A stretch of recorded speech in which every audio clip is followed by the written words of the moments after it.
এই লাইনটো মানে মই সদায় গাওঁতে মই হাঁহি উঠে যে এটি প্ৰভাত তোমাৰ হাঁহিত হেঁপাহৰ বিলখনি জিলমিল জিলমিল। তাৰপিছত আছে এটি ৰাতি তোমাৰ চুলিত এন্ধাৰৰ ধেমালি খিল খিল খিল খিল। যদি এন্ধাৰ নহয় ওকণি হ'লহেঁতেন কি হ'লহেঁতেন? ওকণিৰ ধেমালি খিল খিল খিল খিল। এটি প্রভাত তোমার হাঁহি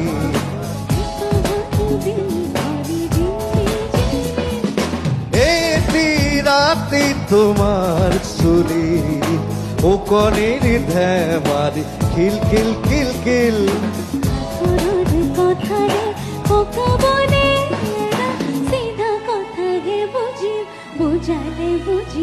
কি নাম দি মাতিম